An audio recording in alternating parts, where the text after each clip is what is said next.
You might remember him as a guy who almost became BC's premier. Kevin Falcon served as a BC Liberal MLA for over a decade before stepping away from politics in 2012, shortly after losing the leadership race to current Premier Christy Clark. I caught up with Kevin over coffee. We talked about politics and life after. It's been about 3 years since you've been out of politics. Yes. What are you doing now? Just explain to us a bit about what you've been up to. I'm working for a company called Anthem Capital. As a former Minister of Finance, it's not too surprising that Falcon is now the Executive Vice President of a major investment company called Anthem Capital. He told me it's the difference in pace he finds most noticeable.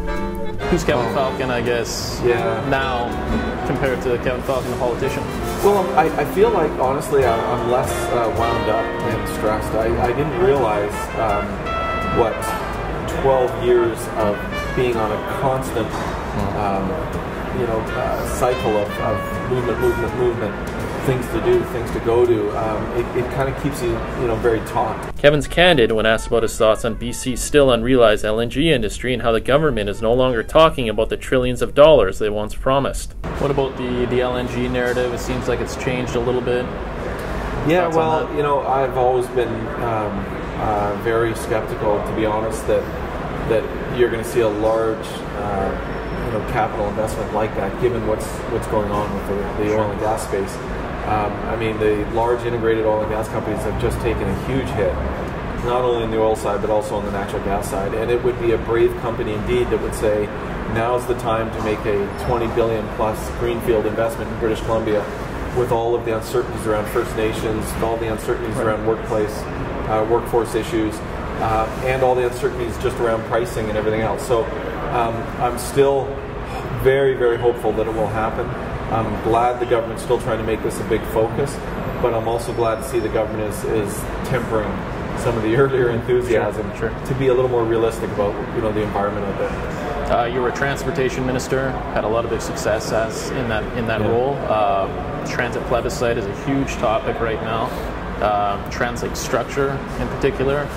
You were the guy who brought it in 2007.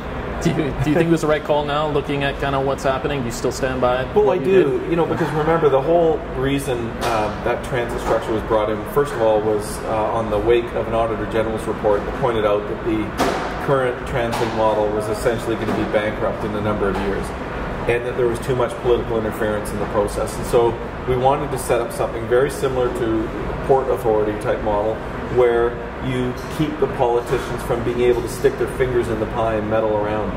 And I think it's achieved exactly what the goal was, which keep the politicians out of the areas that they shouldn't be involved. The organization has balanced its budget now for several years in a row. The last audit that was done at the request of the mayors was a clean audit that said they'd found almost $100 million in cost savings.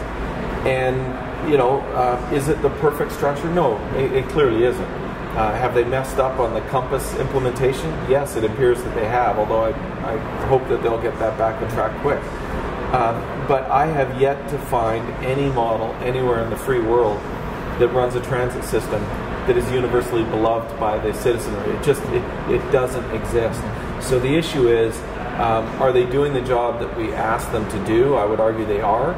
And could they improve? They always can, and I hope that they do. There are more reasons why he would want to stay out of politics than give it another shot.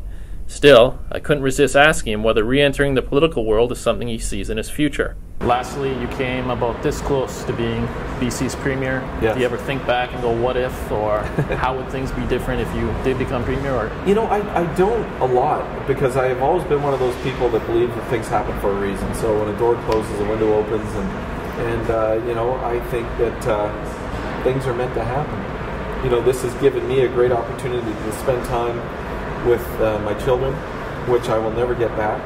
And I think it gave Christy an opportunity to win a really critical election, which was very important for all the province. So I think things work out as they should, and I wish the government the best, and